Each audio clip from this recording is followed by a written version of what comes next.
कहानी की शुरुआत होती है एक शैतान लड़के थियो से, जो हर काम में चालाकी दिखाता था। वो वीडियो गेम का लालच देकर दूसरों से अपना होमवर्क करवाता और घर में सामने के दरवाजे से नहीं बल्कि पाइप पर चढ़कर खिड़की से अपने कमरे में घुसता। एक दिन थियो केला खाते हुए छत पर गया और उसने केले का छिलका नीचे फेंक दिया। तभी एक अजीब सा चमकदार पोर्टल खुला और छिलका हवा में गायब हो गया। थियो को नीचे गिरने की कोई आवाज नहीं आई। वो हैरान होकर नीचे देखने गया, लेकिन छिलका कहीं नहीं था। अब उसने अपना रोलर स्केट नीचे फेंका और वो भी गायब हो गया। थियो को अब यकीन हो गया कि नीचे कुछ अजीब हो रहा है। उसने एक पत्थर फेंका और वो भी गायब। वो दौड़ता हुआ अपने बड़े भाई ऑस्कर के पास गया और बताया कि उसे एक जादुई पोर्टल मिला है, लेकिन ऑस्कर ने उस पर यकीन नहीं किया। वो पहले से ही थियो से नाराज था, क्योंकि थियो ने उनकी माँ की पुरानी नोटबुक के पन्ने फाड़कर उनसे पेपर रॉकेट बना दिए थे। ऑस्कर ने गुस्से में उसे डांटा और कहा, मजाक बंद करो थियो। लेकिन थियो सच बोल रहा था। दरअसल उनकी माँ एक साइंटिस्ट थीं जो टाइम पोर्टल्स पर रिसर्च कर रही थीं। कुछ साल पहले वो अचानक गायब हो गई थीं। ऑस्कर का मानना था कि माँ शायद किसी टाइम पोर्टल में फंस गई हैं। बात बात में झगड़ा बढ़ गया। दादी ने उन्हें खाने के लिए बुलाया, लेकिन जैसे ही वो चली गईं, दोनों फिर झगड़ने लगे। गुस्से में ऑस्कर ने उसे बुरा कहा तो थियो ने भी बदला लिया। उसने ऑस्कर का प्यारा टर्टल उठाकर पोर्टल में फेंक दिया। ऑस्कर अपने टर्टल को हर जगह ढूंढने लगा, लेकिन जब नहीं मिला तो उसने हर जगह मिसिंग पोस्टर लगा दिए। वो बहुत दुखी था। थियो को अपनी गलती का एहसास हुआ। उसने सब ठीक करने का फैसला किया और खुद पोर्टल में कूद गया। अंदर पहुंचते ही थियो ने देखा सब कुछ वहीं पड़ा था जो उसने पहले फेंका था, यहाँ तक कि ऑस्कर का टर्टल भी। उसने टर्टल उठाया और घर वापस चला आया। सब ठीक हो गया, लेकिन अगली सुबह कुछ बहुत अजीब हुआ। थियो अभी सो ही रहा था, लेकिन ऑस्कर काम के लिए तैयार हो गया था। फर्क सिर्फ इतना था, अब ऑस्कर काफी बड़ा हो चुका था। थियो दरअसल 1990 से 2022 में पहुंच गया था। 2022 में अब ऑस्कर एक फिजिक्स प्रोफेसर बन चुका था। वो कॉलेज में पढ़ाता और रिसर्च करता था। एक दिन वो कुछ सामान लेने डेविड नाम के एक दुकानदार के पास गया। कुछ देर बाद डेविड की बेटी अलीना भी वहां आई। डेविड और एलिना पुराने दोस्त थे। डेविड उसे बचपन से पसंद करता था, लेकिन कभी कह नहीं पाया। अब एलिना का तलाक हो चुका था और वो 2 बच्चों की माँ थी। ऑस्कर अब भी उसके लिए कुछ महसूस करता था, लेकिन कभी कह नहीं सका। एलिना उसी यूनिवर्सिटी में इंग्लिश प्रोफेसर थी जहां ऑस्कर फिजिक्स पढ़ाता था। उधर घर पर थियो उठ चुका था और ऑस्कर को ढूंढने लगा। उसने टर्टल उठाया और दादी के पास गया, लेकिन दादी अब बहुत बूढ़ी हो चुकी थी। उन्होंने थियो को पहचाना ही नहीं। जब ऑस्कर ने उसे देखा तो वो हैरान रह गया और बेहोश हो गया। होश आने पर उसने कहा, क्या ये सच में तुम हो थियो? थियो घबरा गया, आप मुझे जानते हैं? ऑस्कर मुस्कुराया, मैं तेरा बड़ा भाई हूँ। थियो को समझ नहीं आया कि एक दिन में उसका भाई इतना बड़ा कैसे हो गया। धीरे धीरे उन्हें समझ आया कि थियो भविष्य में यानी 2022 में पहुंच गया है। अब थियो वापस 1990 जाना चाहता था। वो छत पर गया और पत्थर फेंका, लेकिन इस बार कुछ नहीं हुआ। पोर्टल बंद हो चुका था। ऑस्कर ने समझाया, टाइम ट्रैवल इतना आसान नहीं है। हर पोर्टल आने जाने दोनों दिशाओं में काम नहीं करता। अब उन्होंने नया पोर्टल ढूंढने की ठानी। ऑस्कर अपने सीनियर प्रोफेसर के पास गया, लेकिन उन्होंने कहा कि ऐसी कोई चीज नहीं होती। निराश होकर दोनों लौट आए। थियो आधुनिक दुनिया देखकर हैरान था। उसने फोन देखा और पूछा, ये क्या है? ऑस्कर हंसते हुए बोला, फोन है बिना तार के। थियो ने बताया कि उसने माँ के पेपर्स में एक हाथ से लिखी लिस्ट देखी थी, जिसमें शायद पोर्टल्स की जानकारी थी। उसने वो लिस्ट एक डिक्शनरी में छिपाई थी। जब उन्होंने दादी से पूछा तो उन्होंने बताया कि वो डिक्शनरी उन्होंने डेविड को दे दी थी। अगले दिन वो सुबह उठे तो ऑस्कर ने बताया कि वो डेविड से मिलने जा रहा है और थियो को चुपचाप घर पर रहने को कहा कि कहीं जाइयो मत। लेकिन थियो चुपचाप घर से बाहर निकलकर एक बड़े से मॉल में पहुंचा। मॉल में गैजेट्स को देखकर थियो एकदम हैरान हो गया। खास तौर पर उसने वीआर हेडसेट को इस्तेमाल करते हुए गलती से उसे तोड़ दिया। फिर ऑस्कर को वहां बुलाया गया, जिसे सारे नुकसान की भरपाई करनी पड़ी। ऑस्कर ने थियो को बात न सुनने के लिए डांटा और फिर वो दोनों डेविड के डिपार्टमेंटल स्टोर में गए। वो डिक्शनरी ढूंढने के लिए। डेविड ने बताया कि उसने डिक्शनरी घर पर रखी है। तभी वहाँ एलिना आई। थियो बहुत हैरान है कि एलिना बड़ी होकर इतनी खूबसूरत कैसे हो गई। तभी एलिना ने पूछा कि ये बच्चा कौन है, इसे मेरा नाम कैसे पता। इस पर ऑस्कर ने झूठ कह दिया कि ये मेरे कजन का बेटा है। ऑस्कर ने किसी तरह बात बदली और फिर एलिना ने दोनों को अपने घर में बुलाया, जहाँ उसका बेटा बेटी वीडियो गेम खेलने में बिजी थे। थियो इन वीडियो गेम्स को देखकर बहुत इम्प्रेस हो गया और एलिना के बेटे जेन के साथ खेलने लगा। ऑस्कर को वो लिस्ट डिक्शनरी में मिल गई तो उसने थियो से कहा कि अब घर चलने का वक्त हो गया है। लेकिन थियो को वीडियो गेम खेलने में इतना मजा आ रहा था तो एलिना ने कहा कि थोड़ी देर खेलने दो इसे, मैं इसे खुद तुम्हारे घर छोड़ने आ जाऊंगी। लेकिन खेलते हुए एलिना के बच्चों ने थियो का मजाक उड़ाना शुरू कर दिया, क्योंकि उसे आज के वीडियो गेम्स का कोई आइडिया ही नहीं था। ये लोग तो टाइम भी एलेक्सा से पूछते हैं।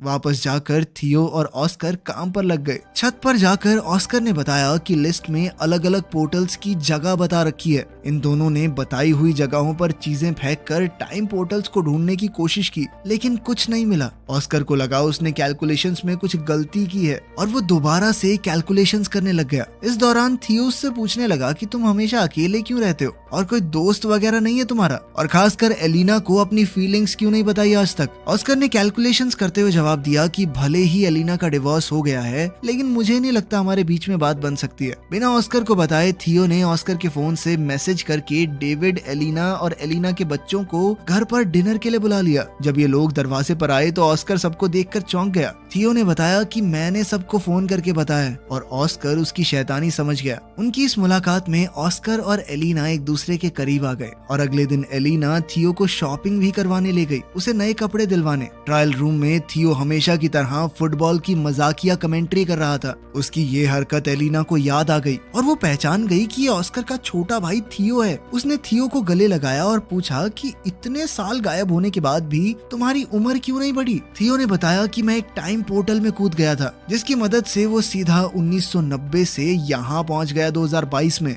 एलिना को विश्वास तो नहीं हो रहा था, लेकिन उसके सामने जीता जागता सबूत था। एलिना ने कंफर्म करने के लिए ऑस्कर से पूछा। ऑस्कर ने पत्थर को छत से नीचे फेंका और इस बार पत्थर उछलकर ऊपर आ गया, जिससे पता चला कि टाइम पोर्टल वहाँ है। ऑस्कर ने समझाया कि टाइम पोर्टल 3 तरह के होते हैं। पहली तरह के पोर्टल से सीधा ट्रैवल किया जा सकता है, एक समय से दूसरे समय में। दूसरी जगह का पोर्टल पता नहीं आपको कहाँ ले जाकर पटक दे। और तीसरी तरह का पोर्टल बहुत खतरनाक होता है, क्योंकि वहाँ से बाहर नहीं निकला जा सकता। थियो पहली तरह के पोर्टल का इस्तेमाल करके 2022 में पहुंचा है और अब उन्हें सही पोर्टल ढूंढना होगा जिससे थियो को वापस 1990 में भेजा जा सके। अब इन लोगों ने रोजाना रिसर्च करना शुरू कर दिया और एलिना का रोज वहां आना ऑस्कर को अच्छा लगने लगा। वो अकेले में खुशी से नाचने लगा। अब दोनों ने मिलकर सही पोर्टल ढूंढना शुरू किया। एलिना थियो को वापस 1990 में भेजकर कुछ ज्यादा खुश नहीं थी, क्योंकि बीते हुए कल को बदलने से शायद उनका फ्यूचर भी बदल जाए। हो सकता है उसके बच्चे कभी पैदा ही ना हो। वो अपने बच्चों से बहुत प्यार करती थी, लेकिन ऑस्कर ने उसे वादा किया कि थियो के वापस जाने से तुम्हारी जिंदगी पर कोई असर नहीं होगा। वो पूरी कोशिश करेगा कि एलेना की जिंदगी के साथ कोई छेड़छाड़ ना हो। अब वो लोग सोच में पड़ गए कि किस तरह ऐसा कुछ किया जाए कि दोनों टाइमलाइन जैसी हैं वैसी ही रहें। अब थियो ने दिमाग लगाया और अपनी माँ के लिखे हुए कोऑर्डिनेट्स को क्रैक करने के लिए उसने एलेना के बच्चों की मदद ली, क्योंकि अगर वो उनकी मदद से बीते हुए कल में जाएगा तो ये पक्का हो जाएगा कि वो फ्यूचर में पैदा होंगे, क्योंकि अगर वो ना होते तो वो कभी पास्ट में पहुंच ही ना पाता। अब तीनों ने मैप का इस्तेमाल करके एक बीच का रास्ता ढूंढा, जो थियो के हिसाब से एक टाइम पोर्टल है। उसकी मदद से वो 1990 में वापस जा सकता है। एक्साइटेड होकर थियो ने बीच के पानी में छलांग लगा दी और ना चाहते हुए भी ब्रेंडा और नेथन को उसके साथ कूदना पड़ा। किनारे पर पहुंचते ही वो सब हैरान रह गए, क्योंकि वो शहर जहाँ से वो आए थे वहाँ अब सिर्फ पहाड़ थे, जिससे ये पता चला कि अभी वहाँ पर शहर बसा ही नहीं है। मतलब वो पास्ट में तो पहुंच चुके थे, लेकिन बदकिस्मती से 1990 की बजाय ये लोग और भी पीछे 1949 में आ चुके हैं। अब एक अनजान जगह पर फंसे हुए वो तीनों ये समझने की कोशिश कर रहे थे कि आखिर उनके साथ हुआ क्या। दरअसल इन तीनों ने दूसरी तरह के पोर्टल का इस्तेमाल किया था, जो उन्हें किसी भी रैंडम समय में पहुंचा देता है।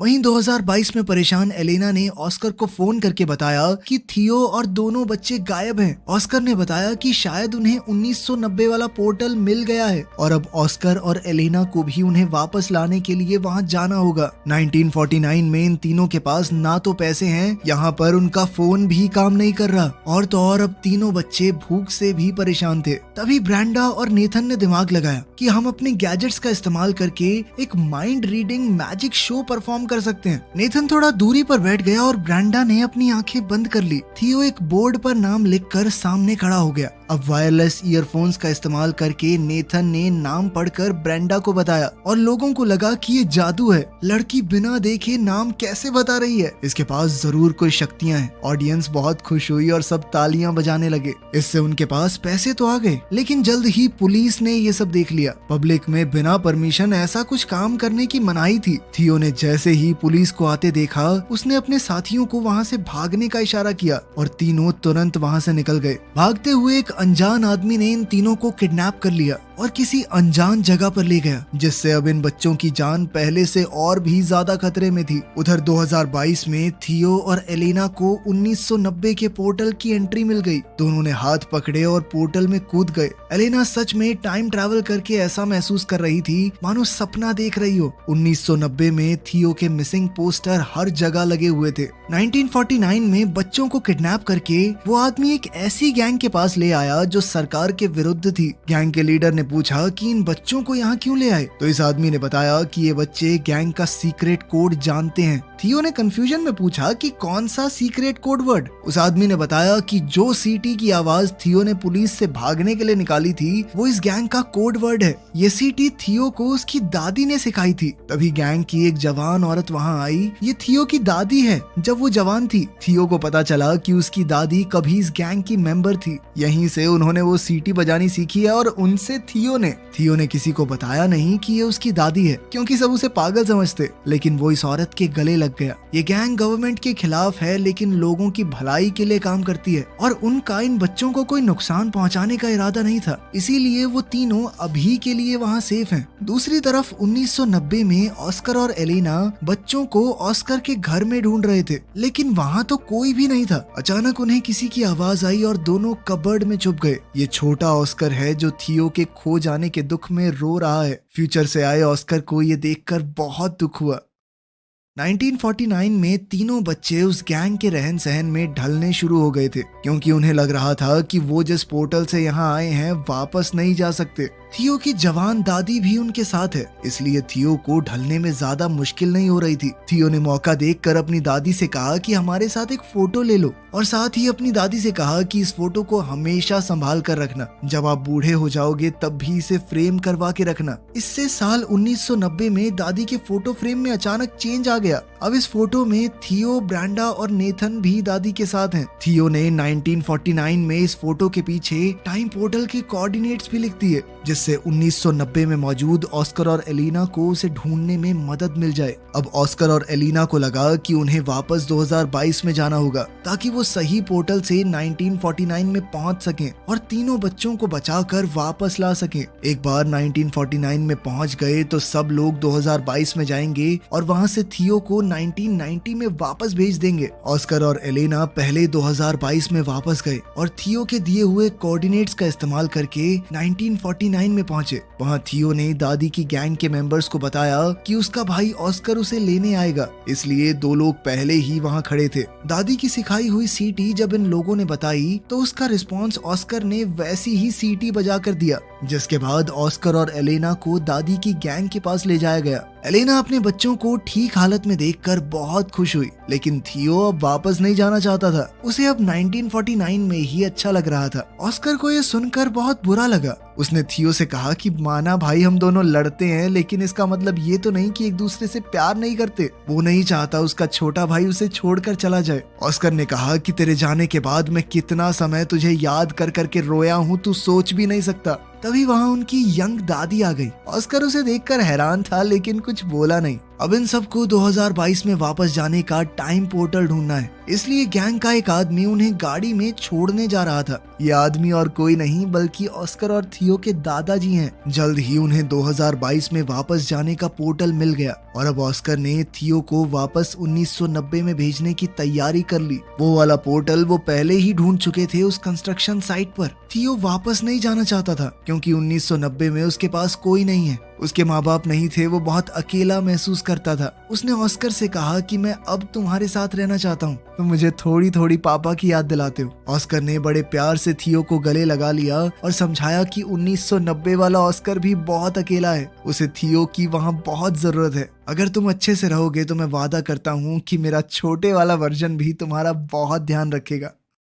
ना चाहते हुए भी थियो 1990 में चला गया, जहां उसके वापस आने से ऑस्कर की खुशी का ठिकाना ही नहीं रहा और उसकी दादी ने भी उसे बहुत प्यार किया। जब थियो से पूछा गया कि वो कहाँ था तो उसने दादी को एक झूठी कहानी सुना दी कि उसे एक गैंग ने किडनैप कर लिया था। थियो के जाने से परेशान और कंफ्यूज्ड अब ऑस्कर भी इस बात पर भरोसा करने लगा कि शायद उनकी माँ सच में उन्हें छोड़कर चली गई है और फ्रस्ट्रेट होकर माँ की किताबों को उसने फेंकना शुरू कर दिया। लेकिन थियो ने वहाँ आकर अपने टाइम ट्रैवल की पूरी कहानी ऑस्कर को बताई। उसने ऑस्कर को 2022 का फोन भी दिखाया। ऑस्कर को उसकी कहानी पर पूरा भरोसा तो नहीं हुआ, लेकिन फोन देखने के बाद वो उसकी बात को झुकला भी नहीं पाया। दोनों भाइयों ने अब कभी भी टाइम पोर्टल का इस्तेमाल ना करने का फैसला किया और वर्तमान समय में खुश रहने का वादा भी। अब 2022 में दोनों भाई एक साथ हैं और जैसे ही घर की घंटी बजी, थियो ने ऑस्कर का मजाक उड़ाते हुए कहा कि तुम्हारी गर्लफ्रेंड एलेना आई होगी। थियो ने ऑस्कर से कहा कि अब तो अपने मन की बात बता दे उसे, डाइवोर्स भी हो गया उसका। थियो ने जानबूझकर ऑस्कर को पहले ये सब नहीं कहा क्योंकि अगर वो ऐसा कर देता तो एलिना के बच्चे कभी पैदा ही ना होते और एलिना की जिंदगी पूरी तरह बदल जाती, जो उसने वादा किया था कि वो नहीं बदलेगा। लेकिन अब बिल्कुल सही वक्त था, बच्चे भी पैदा हो चुके, डाइवोर्स भी हो गया। ऑस्कर ने जैसे ही दरवाजा खोला तो एलेना बाहर ही खड़ी थी और यहाँ से इनकी जिंदगी को एक नया मोड़ मिल सकता है। अब आखिर में सीन बहुत ही पुराने वक्त का दिखाया जाता है। एक पोर्टल खुला और उसमें से एक औरत निकली। ये वक्त बहुत पुराना है और लोगों को साइंस के बारे में कुछ भी नहीं पता। ये औरत कोई और नहीं बल्कि थियो और ऑस्कर की माँ है। दिखाया जाता है कि वो एक साइंटिस्ट है, तो वो लोगों को साइंस के बारे में पढ़ाने लगी, जिससे फ्यूचर में बहुत ज्यादा बदलाव आ सकता है। यहीं पर कहानी खत्म होती है। तो आपके हिसाब से क्या थियो को अपने भाई को पहले ही मना लेना चाहिए था कि लड़की से बात कर ले? हो सकता है उसका कभी डाइवोर्स ही ना होता और वो खुशी खुशी रहने लगते। कमेंट्स में जरूर बताना। मिलते हैं अगली वीडियो में।